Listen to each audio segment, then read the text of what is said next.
Well then. Next on AM 1480 WLEA, the Newsmaker Show. Here's Brian O'Neill. Glad to have on with us live on the phone this morning, Alfred University history professor, Dr. Gary Ostrower. Good morning to you, Brian. Well, Dr. Ostrower, the headline on the Drudge Report this morning, as the Supreme Court turns. I think that says it. This is developing into, I think to say quite the media circus would not offend either side, or maybe it would offend both. The latest, as I'm sure you know because you keep up on the current events, two men tell the U.S. Senate that they, not Kavanaugh, assaulted Ford. Then you have a new accuser who came out yesterday, Michael Avenatti's client. She claims that Kavanaugh is guilty of gang rape. Then Julie Swetnick, I believe is her name, Julie Swetnick's ex-boyfriend came out and said he had to get a restraining order against Julie Swetnick because she threatened his family. We say this takes us back to the Clarence Thomas, Anita Hill days, but this is a lot more bizarre than that, Gary. Well, it's, you use the term a media circus. Let me just correct one thing, however. This Julie Swetnick did not accuse Kavanaugh of raping her.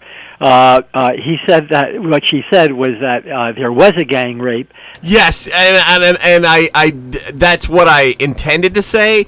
You're correct. He did not accuse. She did not accuse Kavanaugh of raping her, but said that he did that sort of thing at parties. That he was in the area, that he was at the party. But more importantly, I think that there are a number of things that are going on here, and I think that much of this does in some ways kind of offer echoes of what happened to Anita Hill back in 1991.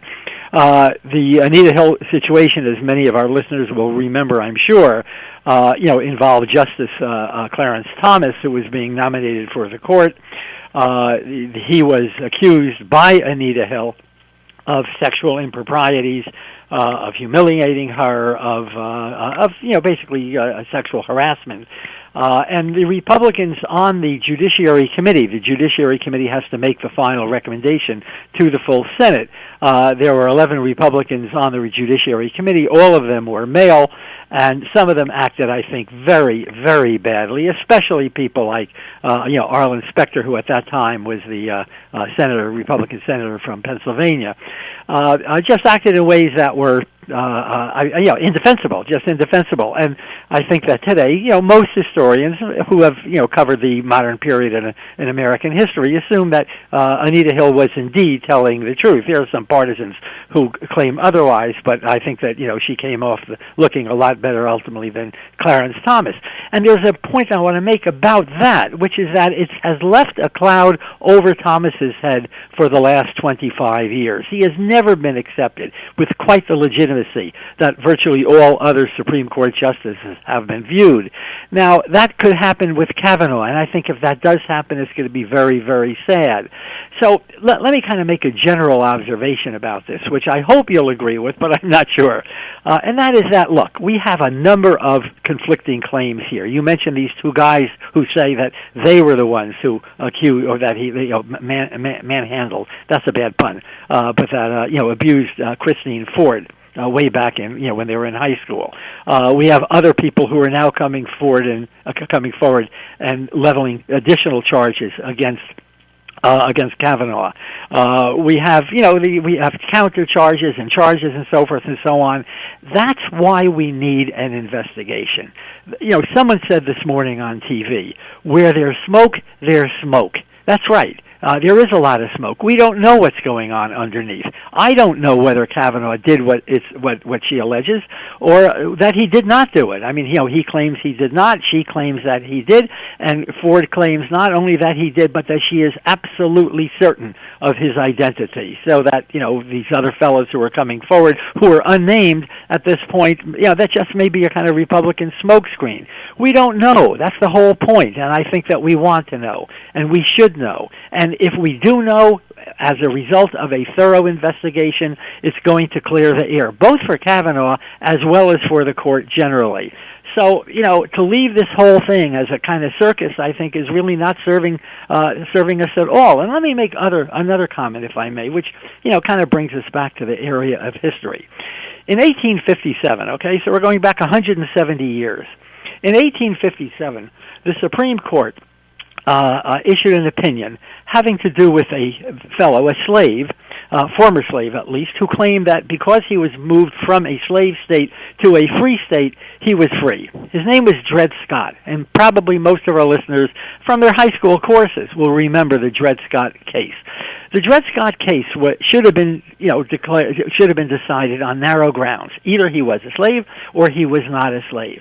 But the Supreme Court, in fact, went on to do something which it had not been asked to do, which is to argue that, which is to declare that that blacks, that people who were black, people of African ancestry, were not citizens of the United States, and it discredited the court. From that point on, the court had no role, so to speak, no meaningful role in the drift toward a Supreme Court, in the drift toward a civil war. Had the court maintained its credibility, had the court maintained its dignity, I think that, it's possible, just possible, that we might not have had the kind of war that we did. But the court was no longer a serious factor in American politics. It wouldn't be for years and years and years after that dreadful decision. And I think that, we're getting to the point now where the court may be not simply that Kavanaugh may be discredited, not simply that Justice Thomas may be discredited, but that the court itself will be discredited. And that would be, I think, a very, very sad moment in American history, because at this point we know that the Congress is so very, very partisan, that the president has in many ways discredited himself, and I would hate to think that the Supreme Court is also going to be discredited. It's the one area of government right now that still retains a good deal of credibility. It'll be interesting to see and hear how these hearings go. Not sure if we're going to be carrying them or not. Brian Kilmeade may be carrying them, or parts of them. We'll see how that goes this morning in about 20 minutes when the Kilmeade show starts here on this station, talking with Dr. Gary Ostrower. Dr. Ostrower, did you catch the president's speech yesterday? I didn't. I heard little sections of it this morning on TV. He gave a press conference, and it was rambling. It seemed, from what I gather, to go on and on and on and on and on. I think that he really was in his element. Apparently, he felt very relaxed, or at least he appeared very relaxed. So I didn't hear him. I didn't hear specifically what he said. I just heard a few excerpts. I did hear, however, much of what he said to the UN the day before, and that was kind of interesting. And he said something that I found to be astounding, and that is that, well, this may have been part of the press conference too. He attacked China for trying to influence our elections. Now, wait a minute, I said to myself. You're attacking China for trying to influence our elections and not attacking Russia for having tried to influence our elections? And it raises, I think, a very serious question, which is, why has the president given the Russians the kind of leeway, the kind of free pass, so to speak, that he has? I mean, what do the Russians have on him, if that's in fact the case?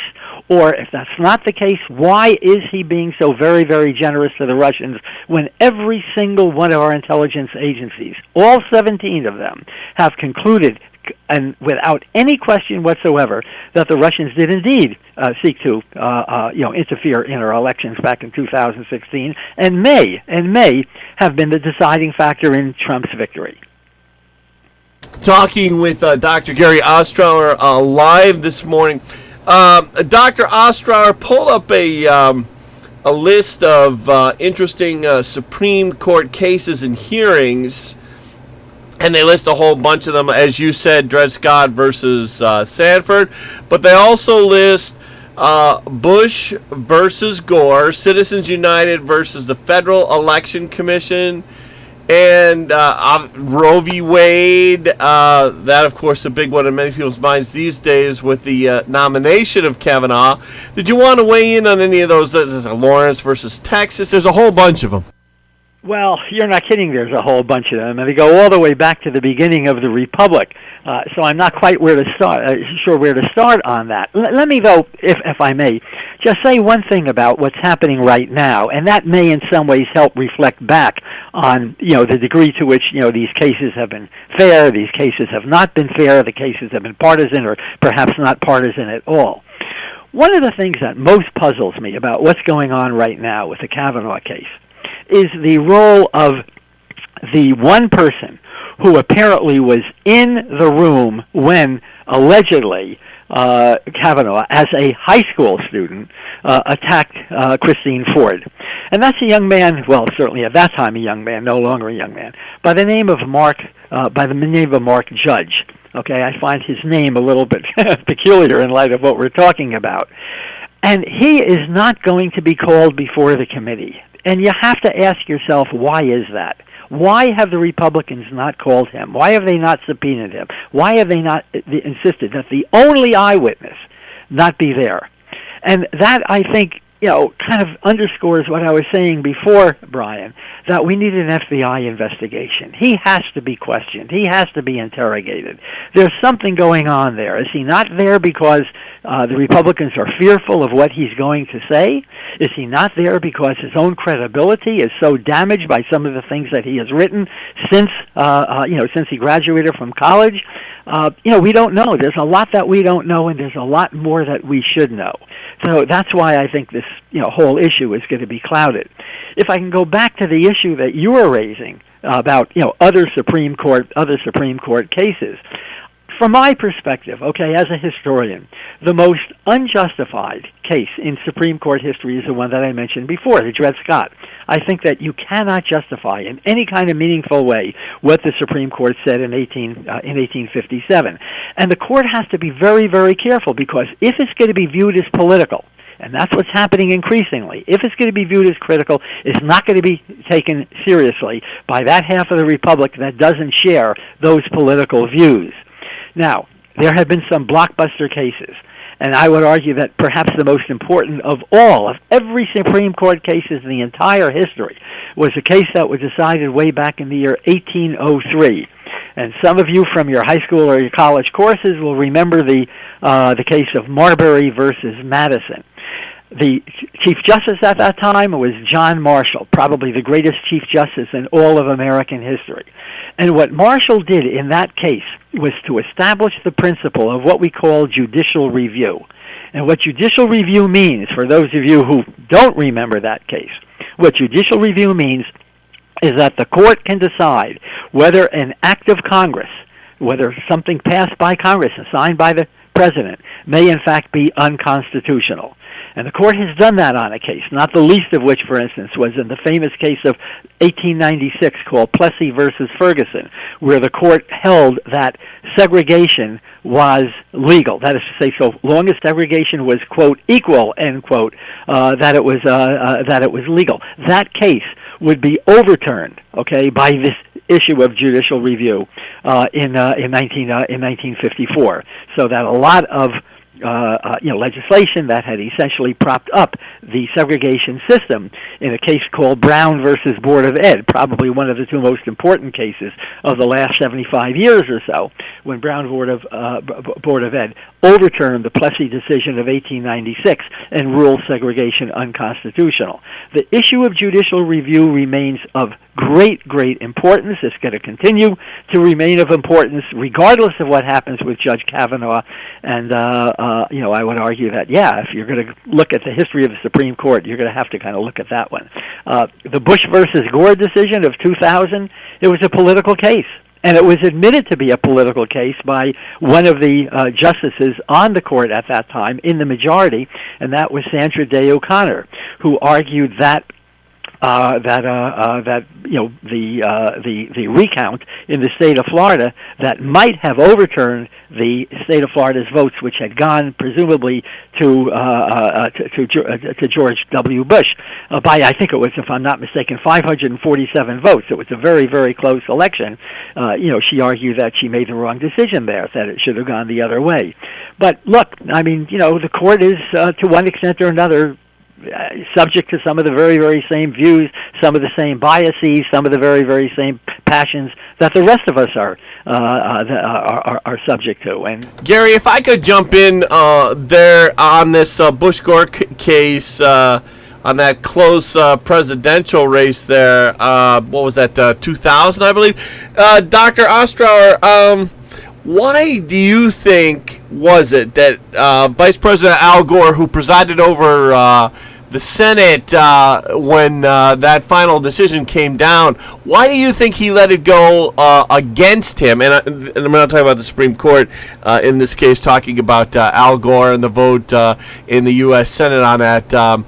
Why do you think that Gore sided against himself that day?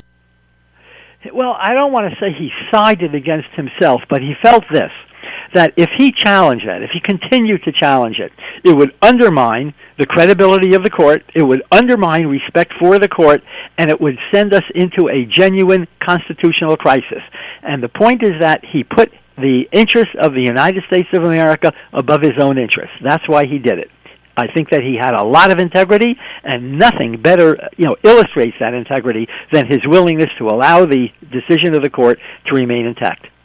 We're going to take a quick break. We'll be back with Dr. Ostrower, the Alfred University history professor, on this historic day on the Supreme Court hearing it'll be a Senate hearing on a Supreme Court nominee. Stay with us. Kenny Albert here from Westwood One with a Thursday night football preview. Tony Baselli and I will call the action from Los Angeles as Todd Gurley and the Rams host Kirk Cousins and the Minnesota Vikings. Can the Rams keep their perfect record clean with a fourth straight win, or will the Vikings pick up a road victory? Join us to find out and hear the NFL all season from Westwood One. Tonight at 8 o'clock on AM 1480 WLEA.